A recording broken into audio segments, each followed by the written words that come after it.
આજે આપણે આપણા ગુજરાતના સુરતમાં કેવી સુરત બદલાઈ છે તેની વાત કરવાની છે। એ એટલા માટે કારણ કે સુરત એક ધમધમતું શહેર છે। અહીંયા બહારથી પણ લોકો રોજગારી મેળવવા માટે આવે છે। સૌથી મોટો હીરા ઉદ્યોગ પણ અહીંયા છે। અને આ સુરતની એક વર્ષની વાત નથી કરવી, પરંતુ છેલ્લા એક મહિનાની જ વાત કરવી છે કે આ સુરતમાં કેવી સુરત બદલાઈ છે। કારણ કે આપણા ગુજરાતનું એક ધમધમતું શહેર છે અને ખાસ કરીને આપણા ગૃહ રાજ્યમંત્રી હર્ષ સંઘવી સાહેબનું પણ આ શહેર છે, એટલે ત્યાં કેવી સુરક્ષા છે તેમના આધારે નક્કી થાય છે કે ગુજરાતની સુરક્ષા કેવી છે। નમસ્કાર, નિર્ભય ન્યૂઝ સાથે હું છું રિદ્ધિ। આપણે અવારનવાર ગુજરાતની સુરક્ષા ઉપર સવાલો ઉઠાવતા હોઈએ છીએ કે આપણું ગુજરાત કેટલું સુરક્ષિત છે, અને આપણને જવાબ અંદરથી જેવો જવાબ મળે છે કે આપણું ગુજરાત આટલું સુરક્ષિત છે કે દરરોજ એક દુષ્કર્મની ઘટના બને છે, કોઈક ને કોઈક અસામાજિક તત્વો છે બેફામ બનીને પોલીસને ડરાવે છે, ધમકાવે છે, જેમના લીધે પોલીસને સસ્પેન્ડ થવાનો વારો આવે છે। અનેક ઘટનાઓ એવી બને છે। એટલે સવાલ ત્યાંથી શરૂ થાય છે કે જે હર્ષ સંઘવી સાહેબનું સુરત છે એ કેટલું સુરક્ષિત છે, એમની છેલ્લા એક મહિનામાં કેવી સુરત બદલાઈ છે। વાત એટલા માટે પણ કરવી પડે છે કારણ કે આજે વર્ષનો અંતિમ દિવસ છે। 2024 જ્યારે પૂરું થવા જઈ રહ્યું છે, 2025ની કાલથી શરૂઆત થવાની છે, તો આ 2025માં ઘણી બધી એવી ઘટનાઓ છે જે સરકારે જો પુનરાવર્તન કર્યું તો ક્યાંક સરકાર માટે પણ તે નુકસાનકારક છે। પણ સવાલ તો આજે અહીંયા એ જ થાય છે કે જે હર્ષ સંઘવી સાહેબ કહે છે કે ગુજરાતની અંદર અમે જે આવારા તત્વો છે, અસામાજિક તત્વો છે, તેમનો વરઘોડો કાઢીશું, તેમનું સરઘસ કાઢીશું, કાઢવામાં આવે છે પણ કોનું? કે જ્યાં પોલીસનું અને ગૃહ રાજ્યમંત્રી હર્ષ સંઘવી સાહેબનું ચાલે છે ત્યાં જ કાઢવામાં આવે છે। એ જ આવારા તત્વો ઉપર કે જ્યાં એ કોઈ બોલતા નથી એટલે તેમનું સરઘસ નીકળે છે, પણ જ્યાં સાહેબનું અને સાહેબની પોલીસનું નથી ચાલતું ત્યાં વરઘોડો નથી નીકળતો। જેમ કે આપણે જોયું છે ખ્યાતિકાંડ છે કે પછી બીઝેડનો જ્યાં ભૂપેન્દ્રસિંહ ઝાલા જે મહાઠગ છે ત્યાં ક્યાંય સરકારનું ચાલતું નથી, એટલા માટે એમનો વરઘોડો નીકળતો નથી। અને સવાલ અહીંયા એ પણ થાય છે કે જો સુરત જ સુરક્ષિત નથી તો પછી ગુજરાતની વાત ક્યાંથી આવે? હર્ષ સંઘવી સાહેબ પોતાના જ સુરતને જો સુરક્ષિત નથી રાખી શકતા તો ગુજરાતને કઈ રીતે રાખશે? એ એટલા માટે આપણે વાત કરવી છે। લિસ્ટ તો લાંબુ છે, એક વર્ષમાં કેટલી ઘટના બની છે સુરતમાં, પણ ખાલી અત્યારે આપણે છેલ્લા એક મહિનાની વાત કરવી છે।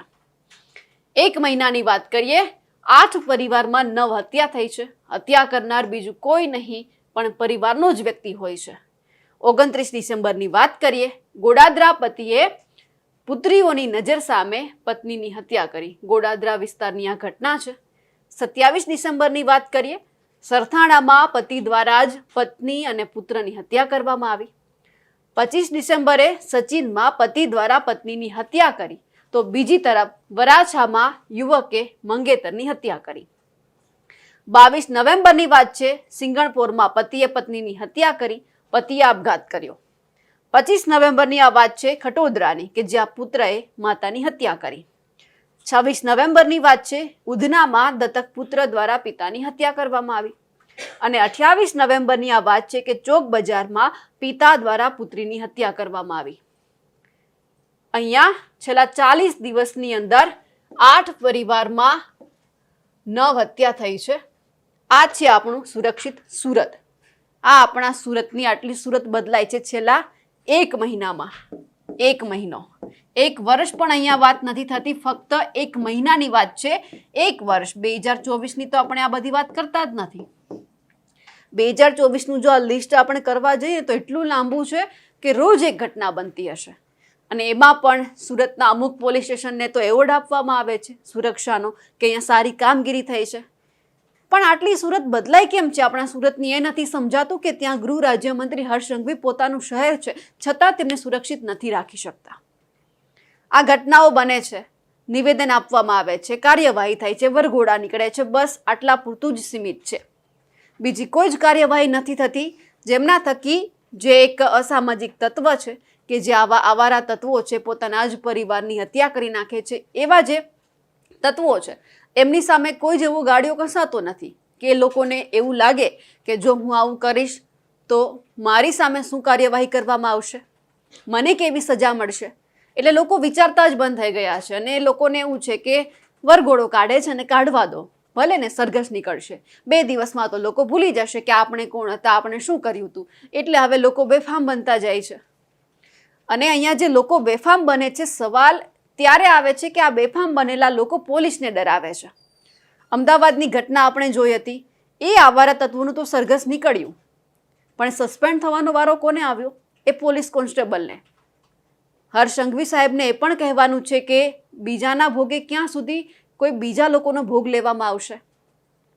હવે એ લોકોથી ડરી ગયા. સાહેબ, સુરક્ષા તો તમને આપવામાં આવે છે, તમારી આજુબાજુ બોડીગાર્ડ ફરે છે, તમને પોલીસની સુરક્ષા મળે છે. એ પોલીસ જવાને સુરક્ષા નથી મળતી તો માણસ સ્વાભાવિક છે કે પોતાનો જીવ બચાવીને જતો રહે. એ સમયે ત્યાં એવું કહેવા તો એ પોલીસ નથી જવાનો કે હું ગુજરાત પોલીસ છું, તમારે જે કરવું એ કરી લો. સામેવાળા જે આવારા તત્વો છે કંઈ જ નહીં વિચારે. એટલા માટે કોઈક માણસને પોતાના જીવ છે એ વહાલો હોય છે, એટલા માટે જતા રહ્યા હોય અને તમે સસ્પેન્ડ કરી દીધા. આવા આવારા તત્વોના કારણે તમે તમારા પોલીસને સસ્પેન્ડ કરો છો. કેમ આવું? એ પણ માણસ છે. હજુ કચ્છની જ ઘટના છે. એક તરફ પ્રેમમાં પાગલ જે યુવક છે એમણે છોકરીની હત્યા કરી દીધી, સરા જાહેર હત્યા કરવામાં આવી. ક્યાંનો આપણો આ કાયદો કાનૂન છે કે લોકો તમારા કાયદા કાનૂનથી ડરતા જ નથી. લોકો વિચારશે થવાનું હશે, થઈને રહેશે, ક્યાં ફાંસી મળવાની છે અમને? જેલમાં જઈશું, પછી અમે ક્યાંક માફી માંગી લઈશું એટલે અમને છોડી દેવામાં આવશે. બસ આ જ ચક્ર ચાલ્યા કરે છે અને અનેક શહેરોની આ જ રીતે સુરત બદલાતી જાય છે. સુરતથી શરૂઆત કરી આખા ગુજરાતમાં આ જ પરિસ્થિતિ છે. કોઈ જ અસામાજિક તત્વ છે ડરતું નથી, પોલીસને તો દાદ નથી દેતા કે આ તો આમનું રોજનું કામ છે. બે દંડા મારશે, જાહેર રોડ ઉપર લઈ જશે, વરઘોડો કાઢશે, પછી બધા જ ભૂલી જશે કે આપણા શહેરમાં, આપણા વિસ્તારમાં, આપણા મોહલ્લા ગલીમાં આવું કંઈક થયું હતું કે આમણે આવું કર્યું હતું.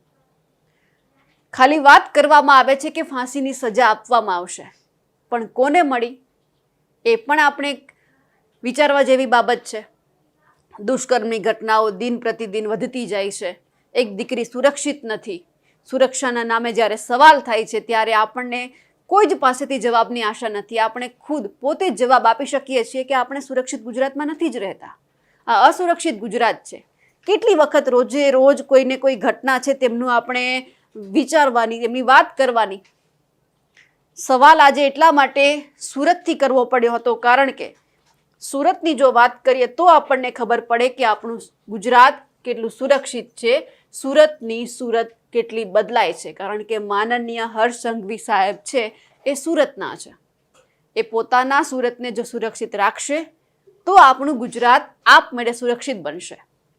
અવારનવાર ઘટના બને છે જ્યારે પથ્થરમારાની તમે સીધી તાંટિયા તોડ સર્વિસ શરૂ કરી દો છો, પરંતુ એ તાંટિયા તોડ સર્વિસથી કંઈ જ નથી થવાનું. તમે એવો એક ઉદાહરણરૂપ દાખલો આપો એ લોકોને જેથી કરી કોઈક વ્યક્તિને કાંકરી ચારો કરે તો પણ એ લોકો 100 વખત વિચારે. પછી દુષ્કર્મની ઘટના તો બનશે જ નહીં. દુષ્કર્મની ઘટનાની તો વાત દૂર રહી, એક દીકરી સાથે જે કચ્છમાં બન્યું એમનું શું? કોઈ ન્યાય માટે બોલ્યું? હજુ બધું તમે તપાસ કરો છો. એક દીકરીની હત્યા થઈ ગઈ છે. આ ગુજરાતની આવી આપણે કેટલી ઘટના ગણાવીશું રોજબરોજ તો પણ આપણે થાકી જઈશું કે આટલી આપણા ગુજરાતમાં ઘટના બને છે. એક દિવસ આપણે ગુજરાતમાં જ બેઠા બેઠા આપણે યુપી બિહારની વાતો કરતા હતા કે યુપી બિહાર સુરક્ષિત નથી, ત્યાં ન જવાય, ત્યાંથી લોકો આપણા ગુજરાતમાં રોજીરોટી મેળવવા માટે આવે છે, કામ ધંધે આવે છે. પણ આજે આપણું ગુજરાત એ જ હરોળમાં જતું જાય છે. અને આજનો દિવસ 31 એટલે કે 2024નો છેલ્લો દિવસ છે. આજના દિવસે કેટલાય એવા કાંડ બનશે, ઘટનાઓ સામે આવશે કે ગુજરાતમાં દારૂ નથી પીવાતો, તેમ છતાં આજના દિવસે ખુલ્લેઆમ દારૂનું વેચાણ થશે, પીવામાં આવશે. ડ્રગ્સ લેતા યુવાનો છે ઝડપાશે. કોઈ અહીંયા સત્તાધીશોને કોઈ જ ફરક નથી પડતો. ફરક પડે છે તો એક મા બાપને, પરિવારને કે જે પોતાના દીકરા દીકરી ગુમાવે છે. ઘણી બધી ઘટનાઓ એવી છે કે જેમાં ન્યાય હજુ સુધી નથી મળ્યો. તો પછી આપણે કઈ રીતે એવું કહી શકીએ છીએ કે સુરતની સુરત બદલાય છે અને એ જોઈને આપણા ગુજરાતની પણ સુરત બદલાશે? અનેક ઘટના છે. 2024ની જો આપણે લાંબુ લિસ્ટ કરવા જઈએ તો બહુ બધી ઘટના છે અને ન્યાય કેટલાને મળ્યો છે એ પણ આપણને ખબર છે. જ્યારે અમે આ બધા જ મુદ્દા ઉઠાવીએ છીએ, અમે અમારા માટે આ મુદ્દા નથી ઉઠાવતા, અમે એ લોકો માટે મુદ્દા ઉઠાવીએ છીએ જેમનું સરકાર સાંભળતી નથી. કાં પછી સરકાર પાસે કાન છે તો એ સાંભળવા નથી માંગતી. અમને ચોથો સ્તંભ એમ જ નથી કહેવામાં આવતું કારણ કે અમે તમારા મુદ્દા ઉઠાવીએ છીએ. અમે કોઈ જ પક્ષ સાથે જોડાયેલા નથી, અમે કોઈ જ પક્ષની વાહવાહી નથી કરતા. કોંગ્રેસની ભૂલ હોય છે તો કોંગ્રેસને કહીએ છીએ, ભાજપની હોય છે તો ભાજપને કહીએ છીએ. લોકો એવું પણ કહે છે કે અહીંયા ભાજપને શા માટે દોષ દેવામાં આવે છે, એ સરકારમાં છે. જેમને બધું જોવાનું હોય છે, ગૃહ રાજ્યમંત્રી હર્ષ સંઘવી સાહેબને જે જોવાનું હોય છે એ અમે બતાવીએ છીએ કે તમારે આ કામ કરવાનું છે. લોકોએ તમને ચૂંટીને એટલા માટે ગૃહ રાજ્યમંત્રી નથી બનાવ્યા કે તમે ખાલી જોયા કરો. તમારે એ ઉપર નિવેદન પણ આપવાનું છે, કામગીરી પણ કરવાની છે. ફક્ત નિવેદનથી કંઈ જ નહીં થાય, કામગીરી તમારે 100% કરીને બતાવવાની છે. હવે 2025 કાલથી શરૂ થવા જઈ રહ્યું છે, તો આ બધી જ વાત છે એ 2025માં જો ફરી એક વખત પુનરાવર્તન ન થાય એમનું પણ ધ્યાન રાખવાનું છે સરકારે. કારણ કે એક દીકરી ક્યાં સુધી હાઈકોર્ટના દ્વાર ખખડાવતી રહેશે, ક્યાં સુધી રીબાઈને પોતાના ઘરની અંદર બેસી રહેશે કે મને ન્યાય મળશે, હું બહાર નીકળીશ તો પરિવાર છે, સમાજ છે, આ વાત કરશે, તે વાત કરશે. કારણ કે ન્યાય તો મળ્યો નથી. જ્યાં સુધી ન્યાય નથી મળતો ત્યાં સુધી સમાજ છે, કોઈ દીકરીનો વાંક નહીં હોય તેમ છતાં તેમની સામે એ જ નજરે જોવાનો છે કે દીકરીનો વાંક છે. એટલે આપણું સુરક્ષિત ગુજરાત આટલું બધું સુરક્ષિત છે આપણે કલ્પના પણ નહોતી કરી કે આટલું સુરક્ષિત ગુજરાત બની જશે. આદિવાસી વિસ્તારની તો વાત જ નથી કરી કે જે અવારનવાર આવી બધી ઘટનાઓ બને છે, ત્યાં તો ન્યાયની પણ આશા નથી. કેમ? કારણ કે ત્યાંના નેતાઓ પાસે સમય જ નથી આ બધી બાબતે બોલવાનો. એ નેતાઓ પાસે સમય નથી, પરંતુ જેમની પાસે સમય છે, જેમને હોદ્દો આપ્યો છે, જે બોલવા માટે લાયક છે, એ બોલતા નથી. જ્યારે એમના નેતાઓ નથી બોલતા તો પછી આપણે ગૃહ રાજ્યમંત્રી હર્ષ સંઘવી સાહેબ પાસે શું આશા રાખવાની છે? કારણ કે આખું ગુજરાત ન્યાયની આશા સાથે જ બેઠું છે. ઘણી બધી ઘટનાઓ બની છે. 2024 પૂરું થઈ ગયું, ન્યાય તો મળ્યો નથી. હવે લોકો એ જ આશા સાથે 2025માં જશે કે 2025માં કાશ અમને આ બધી જ વાતમાં ન્યાય મળી જાય. ઘણી બધા એવા પરિવાર છે કે હજુ પણ રાહ જોઈને બેઠા છે કે સરકાર બદલાય એ પહેલાં અમને ન્યાય મળી જાય. ઘણા બધા યુવાનો એવા છે કે જે એવું વિચારે છે કે એક નોકરી મળી જાય. પણ અહીંયા જ્યારે વાત કરી રહ્યા છીએ કે સુરતની કેટલી સુરત બદલાય છે, એટલે તમે જોયું કે છેલ્લા 1 મહિનામાં આટલી ઘટનાઓ બની છે, 9 હત્યા કરવામાં આવી છે, તો એમના ઉપરથી તમને ખ્યાલ આવી જ જશે કે આપણું ગુજરાત કેટલું સુરક્ષિત છે. આપણા ગુજરાતની કેટલી સુરત બદલાય છે અને કેટલી સુરત બદલવાની બાકી છે. કોણ બદલશે? આપણે લોકો મહેનત કરીશું, બોલશું, પણ સાંભળશે કોણ? એ પણ સવાલ છે. એટલે લોકો વિચારતા હશે કે મૂકો ને, આપણે બોલશું, સરકાર તો સાંભળવી જોઈએ ને. એટલે આમ પણ સવાલ નથી થતા. લોકો ખાલી જોયા કરે છે, જે થશે જોયું જશે, આપણે શું છે. પણ જ્યારે પોતાના પરિવાર ઉપર આવે છે ત્યારે પરિવાર માટે મુસીબત હોય જ છે. ન્યાય મેળવવો, હાઈકોર્ટના દરવાજા ખખડાવવા, ગૃહ રાજ્યમંત્રી હર્ષ સંઘવી સાહેબ પાસે જવું. પણ એવી પણ હવે આશા રાખીએ છીએ કે જેટલી આ સુરતની સુરત 1 મહિનામાં બદલાય છે એવી 2025માં ન બદલાય. કારણ કે નવા વર્ષની શરૂઆત થવાની છે, એટલે બધા જ લોકો એક આશા સાથે જશે કે ના, આ 2025 છે અમારું સારું જાય.